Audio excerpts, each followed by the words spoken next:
리플의 CTO는 XRP 레저와 관련된 다른 업그레이드에 대해서도 언급을 하였습니다. 데이비드 슈얼츠가 XRP 레저의 성장을 촉진하기 위한 몇 가지 흥미로운 업그레이드에 대해서 언급을 한 것인데 구독과 좋아요, 알림 설정 부탁드립니다.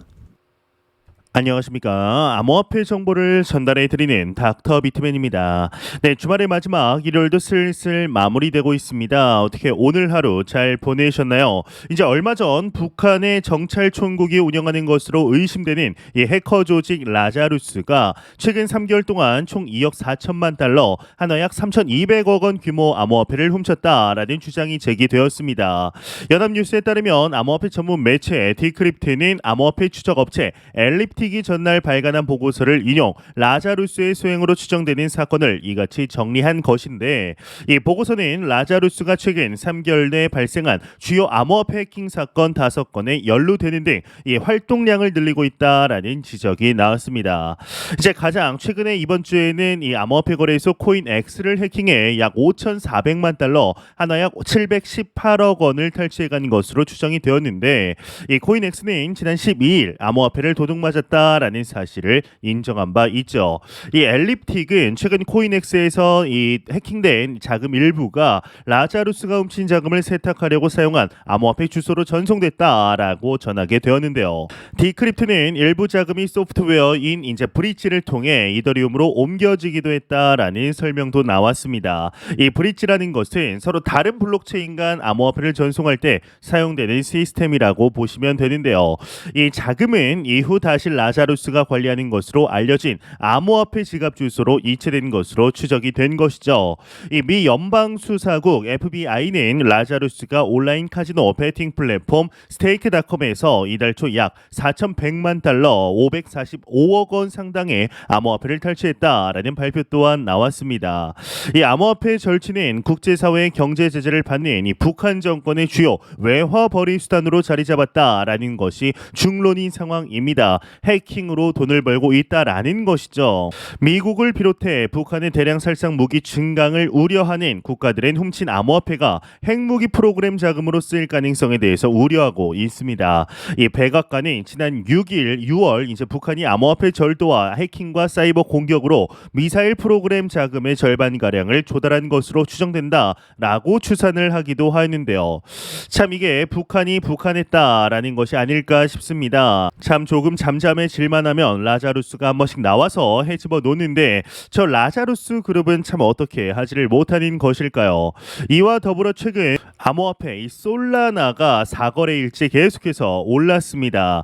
이런 흐름은 비트코인과 그 궤를 같이 하는 것으로 현재 해석이 되는데, 참 아이러니합니다. 이제 주초만 해도 이 솔라나가 FTX 물량 중에 가장 많이 풀릴 것을 감안하면 큰 폭의 하락이 있을 것이다 라고 했었는데, 웬걸 오히려 올랐습니다. 물론 비트코인과 더불어 크게 빠졌던 것을 생각하지 않을 수는 없는데요. 그걸 생각하면 오히려 아쉽다라는 분들도 계실 것입니다. 하지만 악재에도 불구하고 솔라나는 강한 흐름을 보여주고 있습니다. 이런 걸 보고 있으면 호재든 악재든 결국 가격에는 언제 반영되느냐의 문제라는 생각을 지울 수가 없는 것이죠.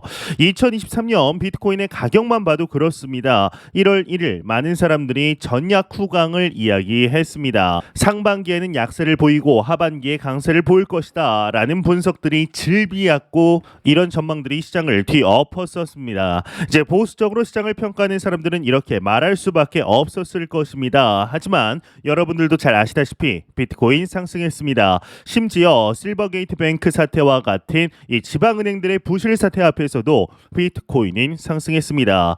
이 미국 정부가 올해 4차례 그간 압수했던 비트코인을 시장에 풀겠다라고 했지만 그 역시 비트코인은 나름 잘 방어를 해왔습니다. 현재의 비트코인 가격 조정은 전체적인 상승 흐름에서 보았을 때 위협적인 수준이 아니며 강한 프로젝트는 여전히 건재하다라는 사실을 보여주게 되었는데요.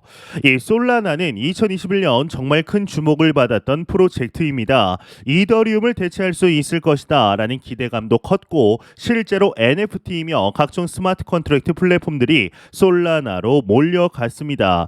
이 빠른 속도와 보안, 이용의 편리함 때문에 실제로 주목도 받았고 전망도 밝았습니다. 이 비록 블록 생성이 멈추거나 노드를 재부팅하는 문제도 많았지만 그렇게 잘 버텨왔습니다. 하지만 이더리움의 POS 전환으로 많은 사람들의 이목을 다시 이더리움이 끌어오게 되었습니다. 많은 넥스트 이더리움들이 있었지만 결국에는 이더리움이 공고하게 자신의 자리를 굳히는 모습을 확인할 수 있었던 것이죠. 이 솔라나가 훌륭한 프로젝트는 맞는데 그런 점에서 다음 불장에서 다시 한번 상승할 수 있느냐라는 질문에는 고개가 갸웃거려지는 것이 사실입니다. 그 이유는 이 솔라나가 문제가 있어서라기보다는 새로운 불장에서는 새로운 코인으로 시야를 빼앗기기 때문입니다. 일례로 비트코인 캐시는 2021년 불장에 상승했지만 2017년만큼이나 파급이나 영향력이 있지는 않았습니다. 그냥 다들 오르니까 따라 오르는 수준이었던 것이죠. 이런 관점에서 보면 솔라나는 다음 불장에서 2021년처럼 이목을 끌지는 못할 겁니다. 저는 그 다음 자리를 아마도 이제 폴리곤이 차지하지 않을까라고 조심스럽게 예측을 해봅니다. 이 폴리곤의 뭔가를 받고 말하는 것도 아니고 이제 최근 블록체인 업계의 흐름과 제 개인적인 이용률을 볼 때 그렇다라는 것이죠. 일단 송금의 폴리곤 네트워크를 이용하는 일이 참 많습니다. 점점 그 흐름이 확대되고 있는 것을 보게 됩니다. 이 실제로 사용을 많이 하는 것과 더불어 많은 신규 프로젝트들도 이 폴리곤으로 몰리는 모습을 보게 됩니다. 이런 관점에서 보면 향후 발전 가능성도 크지 않을까라고 조심스럽게 생각을 해볼 수가 있는데 이 넥스트 솔라나가 뭐 폴리곤이 됐든 또 다른 무언가가 됐든 2021년 불장에서 주목을 받았던 코인들은 상당 부분 2025년 불장에서 외면을 당할 겁니다. 물론 신고점을 찍는 코인도 많이 있겠지만 대부분은 그렇지 못할 겁니다. 비트코인에 투자하면서 다음에 주목받을 코인을 생각해 보는 일은 언제나 그렇듯 중요하다라고 생각이 드는데요. 참 다음 불장으로 예상되는 2024년 말에서 2025년 어떠한 모습을 보이게 될지 한번 충분히 기대해 보도록 하시죠. 이와 더불어 이제 리플과 XRP 토큰이 미국에서 받고 있는 대우와 달리 일본에서는 XRP가 다른 암호화폐보다 환영을 받는 것으로 보인다라고 뉴스 BTC가 보도를 하였습니다. 이 홍콩 시립대 경제금융학과의 연구 보고서에 따르면 일본에서는 시가총액 최대 암호화폐인 비트코인과 XRP의 선호도가 거의 같은 것으로 나타났다고 하는데요. 이는 일본 암호화폐 거래소 비트맥스에서 실시한 설문조사를 인용한 것으로 설문조사에 참여한 1498명의 응답자 중 25%가 가장 선호하는 암호화폐로 XRP를 선택했다고 합니다.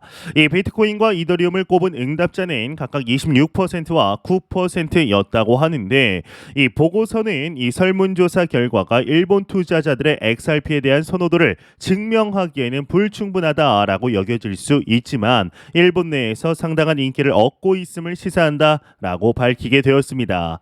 이 연구팀은 일본 이용자들이 XRP를 선호하는 이유로 일본의 관습과 일본 최대 벤처 캐피탈 펀드의 리플에 대한 신뢰를 꼽았는데 이제 여기서 언급한 벤처 캐피탈 회사의 경우는 SBI 홀딩스이며 이 회사의 경우는 리플의 초기 파트너로서 2017년 리플에 3억 달러에 가까운 금액을 투자한 것으로 알려졌습니다.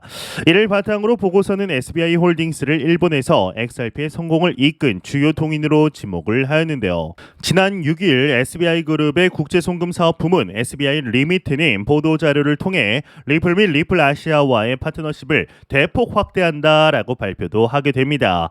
이 SBI 홀딩스는 이번 협력으로 필리핀과 베트남, 인도네시아의 암호화폐 은행 계좌에서 암호화폐 XRP를 브릿지 통화로 사용하는 국제송금 서비스가 도입될 예정이다라고 밝히게 되었는데 이제 이런 소식과 더불어서 리플사의 CTO이죠. 이 데이비드 슈왈츠에게서 XRP 관련 하나의 언급이 나왔습니다.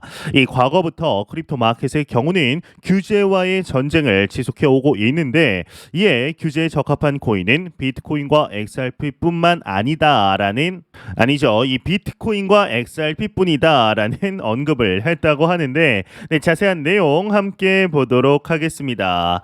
헤드라인을 보겠습니다. 있습니다. 헤드라인을 보게 되면 리플 CTO는 XRP와 비트코인이 규제적으로 명확한 유일한 디지털 자산이라고 언급했다. 이렇게 헤드라인이 장식이 되어 있습니다. 한번 내용을 같이 보도록 하겠습니다. 리플 CTO는 XRP와 비트코인이 규제적으로 명확한 유일한 디지털 자산이다 라고 언급을 했다고 합니다. 리플의 CTO 데이비드 슈왈츠는 SEC 대 리플의 소송의 중요성을 이제 강조하면서 XRP와 비트코인이 규제적으로 명확한 유일한 디지털 자산임을 언급을 했다고 합니다.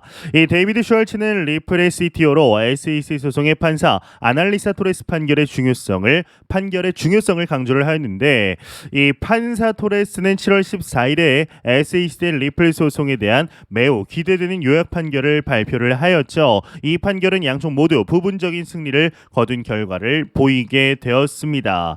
이제 법원은 리플이 기관 투자자에게 XRP를 판매하는 것이 증권법을 위반했다라고 판결했지만 회사의 프로그램적 판매 및 기타 코인 배포가 투자 계약이 아니다라고 언급을 한 것인데요. 최근 암스테르담에서 열린 에이펙스 이벤트에서 연설한 데이비드 슈월츠가 비트코인을 제외하고는 미국에서 이제 XRP가 규제적으로 명확한 유일한 디지털 자산임을 언급을 하였습니다. 이제 SEC는 항상 비트코인이 그 규제 범위를 벗어났다라고 주장해 왔는데, 이 게리 겐슬러가 발표한 진술에서 이를 알리게 되었다고 합니다. SEC에 따르면 비트코인은 분산화된 성격으로 인해 증권이 아니다. 또한 비트코인 소유자들은 비트코인의 개발자 노력에 의존하여 수익을 기대하지 않는다라고 언급을 한 것이죠. 리플 CTO는 XRP 레저와 관련된 다른 업그레이드에 대해서도 언급을 하였는데, 이제 데이비드 슈월츠가 XRP 레저의 성장을 촉진하기 위한 몇 가지 흥미로운 업그레이드에 대해서 언급을 했다고 합니다. 네, 이제 슈월츠가 언급한 업그레이드 중 일부는 주요 블록체인의 자동화된 시장 메이커 및 탈중앙화 신원 솔루션을 도입하는 것이고, 이제 리플이 XRP 레저 전체 성능과 확장성을 향상시키는 데 중요한 역할을 할 것이다. 이렇게 언급을 하였습니다.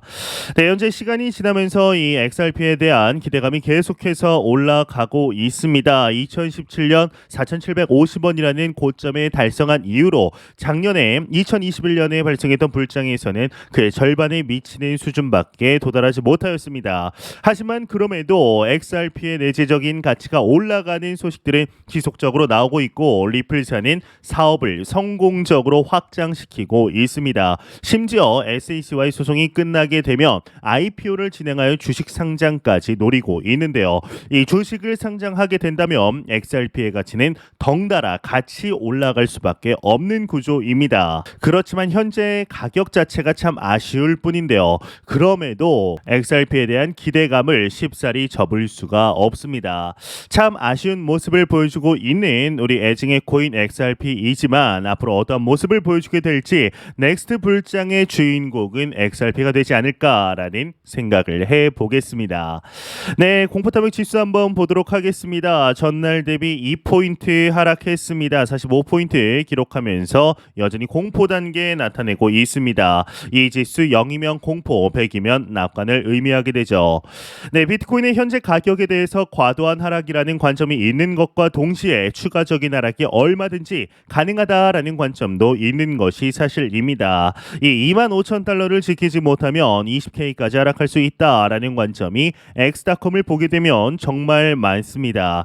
이제 현재 상황을 보았을 때 25,000달러가 쉽사리 무너지지는 않을 것으로 보이는데요. 이제 어떤 뷰가 되었든 어떤 관점이 되었든 분명한 것은 현재의 비트코인 가격이 납득할 만한 수준이 아니다라는 것입니다. 하지만 2023년 내내 비트코인이 보여준 모습은 급격한 상승 이후에 급격한 하락이었습니다. 이렇게까지 빠질 일인가라고 생각할 때가 지나면 또 급등을 하게 되었습니다. 이 비트코인이 감기에 걸리면 알트코인은 독감에 걸린다라는 말이 생길 정도로 알트코인 상황은 더 안 좋습니다. 이렇게 모두 같이 빠지는 장에서는 결국 가장 신뢰받는 자산이 그나마 덜 빠지고 나머지는 걷잡을 수 없는 하락을 하게 됩니다. 2024년 페페코인은 밈코인들 중 가장 성공한 코인으로 꼽혔습니다. 하지만 하룻밤 사이 여러 스캔들에 휩싸이며 폭락을 하게 되었는데요. 이 밈코인의 특성상 충분한 수준의 합리적 가격 흐름이나 경영은 불가능하다라는 것을 알지만 그래도 16조 개의 페페 토큰이 거래소로 보내져 매각되었다는 점은 석연치가 않습니다. 있습니다. 만연한 사기야 코인마켓에 워낙 있어 왔던 터라 특별하게 생각할 것은 없습니다. 워낙 그렇다 보니 당하면 또 당했나 보다라고 생각하고 넘어가는 정도입니다. 이렇게 장이 어려워지면 사기가 더 큰 기승을 부립니다. 특히나 신규로 시작하는 사기보다는 막바지에 털어먹는 경우를 보기 쉽습니다. 이 조심해야 할 시기라고 생각합니다. 투자자들의 돈을 노리는 사기들이 결국에는 터지게 됩니다. 오랜 경영 기간이나 투명성도 중요하지만 탈중앙화라는 이름으로 운영되는 이 생태계에서 일단 내 지갑을 떠난 코인은 누구도 담보해주지 않습니다. 이 스스로 분산해서 가지고 있는 것이 최선인데요. 돈을 더 많이 벌기 위해서 혈안인 모든 사람들 속에서 우리는 코인에 투자를 하고 있습니다. 코인에 투자해서 돈을 벌 수 있는 방법은 생각보다 단순합니다. 이 우량한 코인을 쌀 때 매수해 놓고 급등하면 매도하는 겁니다. 이 단기적인 비트코인 시세는 결국 노이즈에 불과합니다. 단기 비트코인 시세에 집중하는 태도는 한겨울에 왜 날씨가 춥냐라고 불평하는 것과 같습니다. 시간이 흘러서 봄이 와야만 날씨가 춥지 않습니다. 지금은 늦겨울 어딘가에 있습니다. 이 사이클상 불평을 하고 얼마 올랐나 내렸나를 지켜볼 때가 아닙니다. 이 돈을 많이 번 사람들 이야기를 들어보면 결국에는 남들이 잘 안 하는 짓을 많이 시도해봤다라는 차이점이 있습니다. 돈 버는 법을 아는데 안 하는 사람이 태반입니다. 비트코인도 쌀 때 사놓고 비쌀 때 팔라고 그렇게 말해도 내리면 도무지 못 사고 오르면 사는 사람이 태반입니다.